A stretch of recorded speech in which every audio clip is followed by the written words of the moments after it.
Okay, this video is a brief discussion of the syllabus for your course CIT 167, which is titled Switching and Routing Essentials.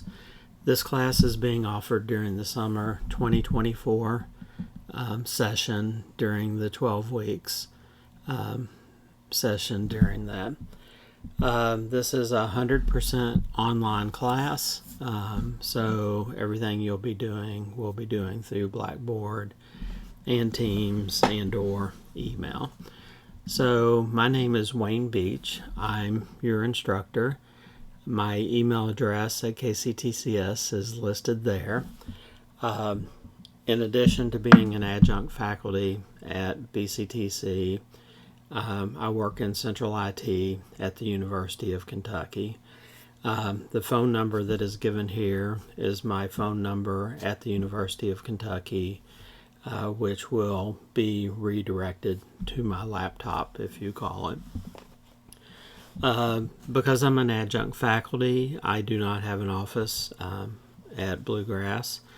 There are mailboxes in NCB 213, the Newtown Classroom Building, but it's been years since I've had to exchange information with a student through the use of the mailbox.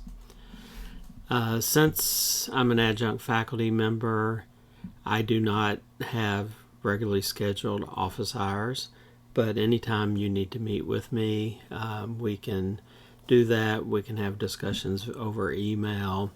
We can have discussion over Teams. Or if we need to schedule an appointment, we can schedule a specific time to meet via Teams and discuss whatever issue you're having.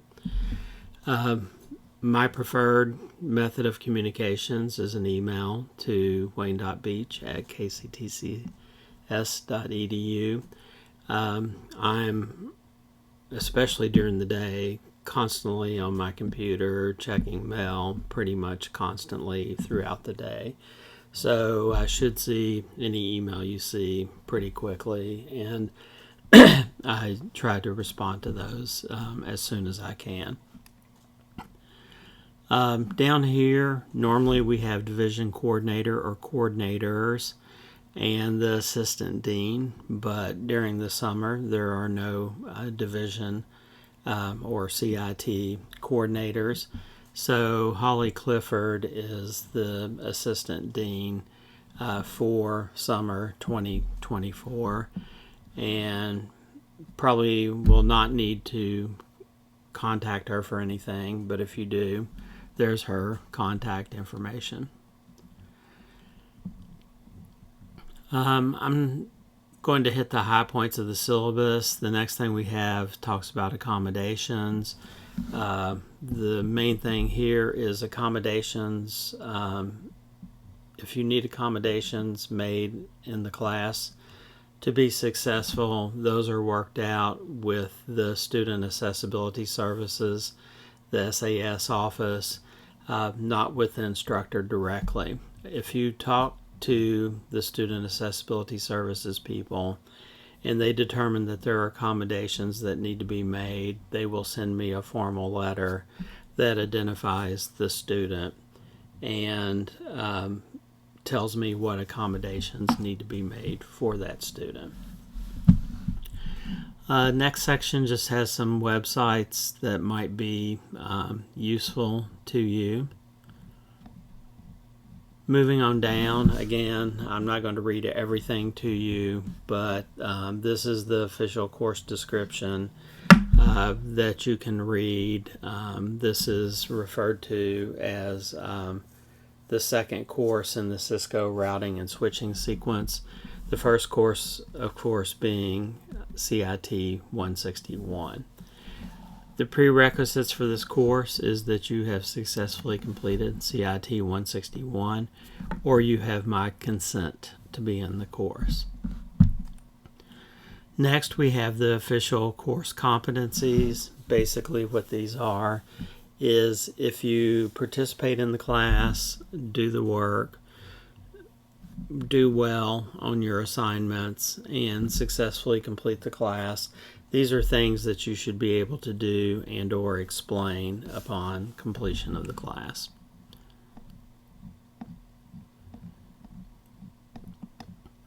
As far as class materials, we will be using Packet Tracer. Packet Tracer only runs on Windows, Mac OS, or Linux computers.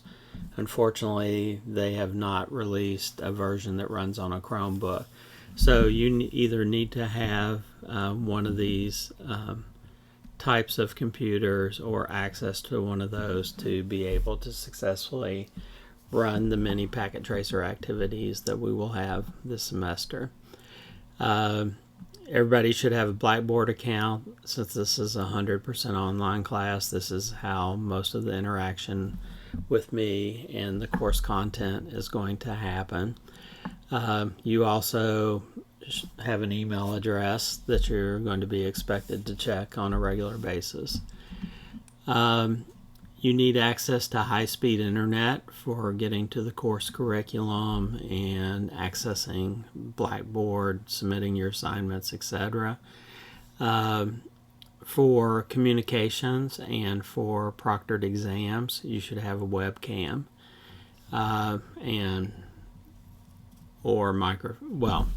webcam may have a microphone, or you may have a microphone separate. You need both of those. Using a cell phone or a tablet is not going to be sufficient to do everything you need to do in the course. Again, hopefully you have access to a computer at home, but if not, there are open computer labs, and public library may also have access to the internet. So you just need to make sure you can get to the technologies you need to be able to be successful in the course. As far as textbook, I wrote that there is no required textbook. The reason being is we'll be using netacad.com, which you should have used in CIT 161, and your course content and a lot of the assignments are available through netacad. Now then, if you prefer, for whatever reason, a physical copy of the textbook, I have given you information for the companion guide that goes along with this course. And basically, this is the course content that is in netacad.com printed as a textbook. So there's ordering information, including the ISBN, if you prefer to have a physical copy. You will be submitting homework with a PDF editor. Sometimes you might need to take pictures of, your network math or something like that. Here's some tips on software that may help you in doing that. As far as class attendance, for an online class, you're responsible for remaining current in the course. That means logging in, checking your email, checking Blackboard, completing and submitting assignments on time, etc. I give a lot of announcements through Blackboard, so you will want to check your Blackboard announcements as well to make sure you know everything that is going on. The next thing is an attendance verification activity. Years ago, before we had online classes, the no-show policy was if a student did not show up for either of the first two class meetings, you could drop them from the class as a no-show. Now, with online classes, we have to give an activity that meets this criteria. So basically, I have a homework 0 that is, quote, a little test or quiz related to, yes, I've read the syllabus, basically. That has to be completed by the end of the day, May 21st. If you do not complete this assignment by that date, I will remove you from the class as a no-show, and you will not be eligible to participate in the class. And also, if you're dropped as a no-show, you're not able to go back and re-add yourself to the class. We will be communicating quite a bit in email. In general, email should have a meaningful subject, but in particular for the classes I teach, I will require you and remind you, if you don't, to put the course number in the subject. So one of the worst subjects that I get is just somebody send me an email that says help. I might guess you're a student. During the summer I'm only teaching one class, but during the semester when I'm teaching multiple classes, I won't know what class you're in. I won't know what type of question you need help with, that type of thing.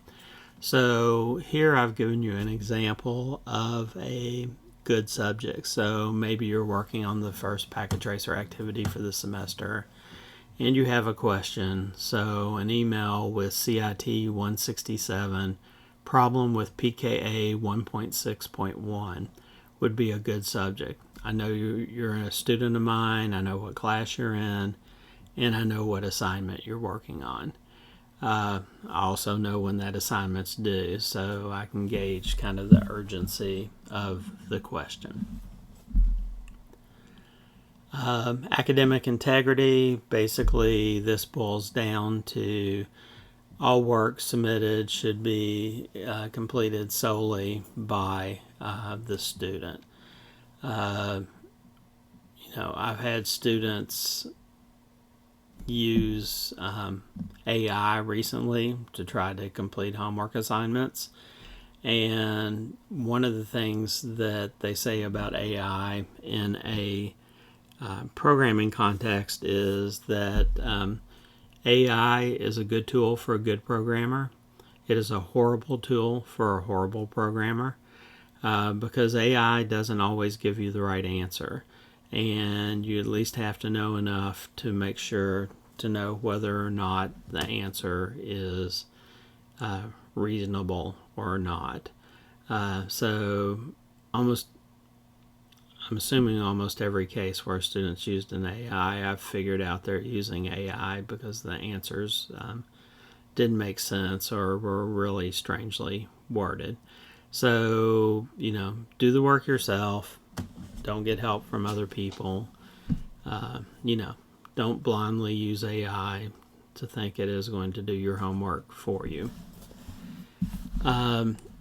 Recorded class sessions, this doesn't really apply to us, but I have it here just so it's there, and it does apply to other classes. The next section is on the equity and unity statement that was endorsed back in 2017. So you can look at that. As far as class requirements, this is a relatively new section that they require us to put in the syllabus. And I actually really like this, but basically what you're supposed to do here is outline all the different types of activities and assignments that you may have in your course. So in 167, things that I refer to homeworks are assignments that were created by me. We will also have packet tracer activities. These are things that were created by Cisco. They're in your curriculum. You will download a file, an activity, and then you will use packet tracer to complete that activity. There are things that are classified as labs. Most of the time, these are labs that you find in your networking academy, netacad.com, and they're intended to be done hands-on. But depending on it, we may use the NetLab to complete it, which we'll talk about later in the semester, or you may do it on your home computer since this is a 100% online class. You will also have module group exams, which is a significant portion of your grade that you'll see in a moment. These are basically multi-module quizzes on 2, 3, 4 modules from the curriculum, and these will be taken in the Cisco Networking Academy, netacad.com. As far as exams, there will be a midterm exam and a final exam. The midterm exam will be an exam that was created by me, and it will be administered and proctored from within Blackboard. The final exam is made by Cisco, and you will take that within netacad.com. These will be proctored using the Respondus Lockdown browser that I'll mention here in a moment. There is also a practice final exam to give you some idea what your final might look like. I will assign, and you should take the practice final towards the end of the semester, and whatever grade you get on the practice final, I will average in with your module group exams. As far as Respondus, you need a computer with high-speed internet, and you have to have a properly working webcam and microphone to be able to use Respondus to take your exams. So just be aware of that from the beginning of the semester. As midterm exam gets closer, I will give you an assignment where you install Respondus and then take a little quiz or kind of give me test to make sure you understand the process and you can make sure that your software is working correctly.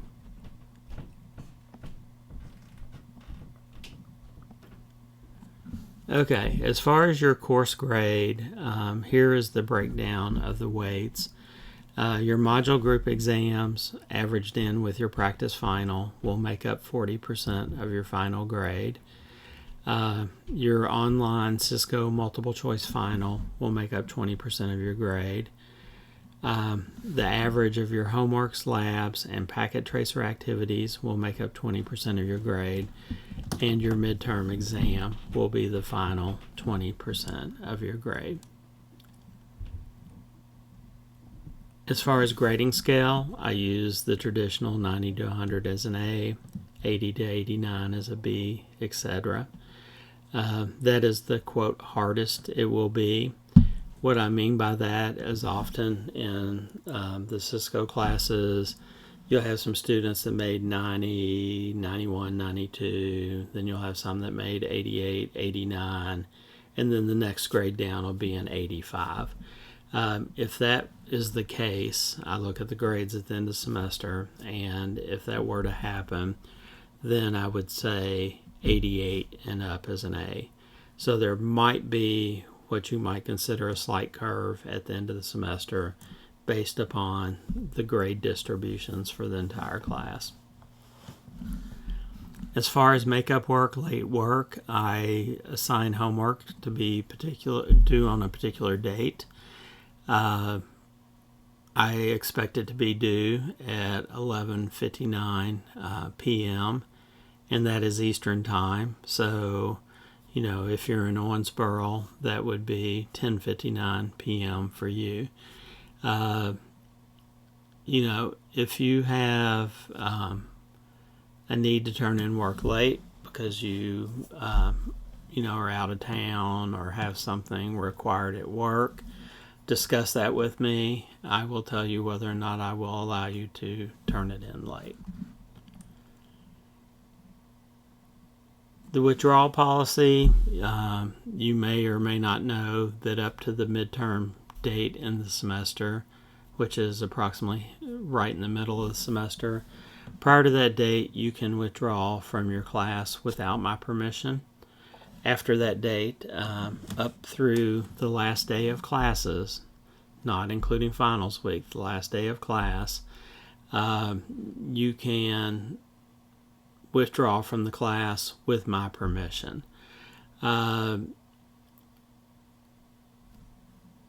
Because it's during the summer, it will basically be up to the point of the final exam, last day of the semester, whether or not you have taken the final. So summer's just a little bit weird because I said finals week earlier, but there is not a finals week. There is a final day. And sometimes I release the final a little early. So you just need to make sure you do that before the end of the semester. Bottom line is we may discuss you dropping, making sure you have full understanding of your grade and that type of thing. But ultimately, if you're within the appropriate time frame and you ask me to let you withdraw from the class, I'm going to let you withdraw. I consider that a personal decision. Here is a list of additional resources that you may or may not need. There is tutoring available. I'm not sure if it's available through the summer, but I will find out and send an announcement. Also, the last number of semesters, like the last 5 or 6 semesters, I've had an embedded tutor. I'm not sure if we will have an embedded tutor during the summer or not.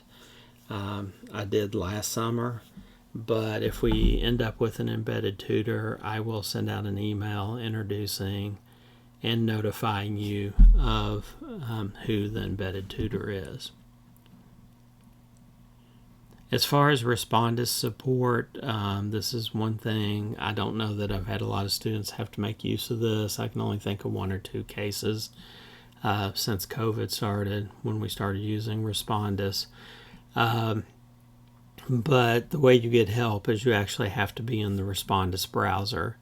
And then there's a button there that you can chat with somebody. The last thing here is the closed campus remote instruction contingency plan. Since we're fully online, this wouldn't apply to you, but I have it here just in case you have another class, or if I happen to start teaching this class in person again. Basically, it is information on what if we're teaching and then we have, COVID spikes up again, or some other pandemic hits, or for some reason, all of a sudden they have to say, don't come to class anymore. Everybody's doing their work remote. So if you're interested in that, there's a link to that. The very last page of the syllabus is a tentative schedule. We may or may not vary. Usually I do a pretty good job of breaking this down, but since I've been teaching this in the summer, it has always been a 10-week class, and they have now decided that they don't want to offer 10-week classes. So I was offered to teach it either in 6, 8, or 12 weeks. And I told them that there was no way to teach it and do a good job and expect the students to learn it in less than 10 weeks. So I went with a 12-week class. So I tweaked the schedule a little bit for this summer, but it should be pretty accurate. The things to notice are that you will have a midterm exam during week 6, the date shown here. And then your final exam will be the last day of class, which is August 1st. So that's a real brief discussion of the syllabus. If you have any questions about this, please feel free to email me or message me in Teams.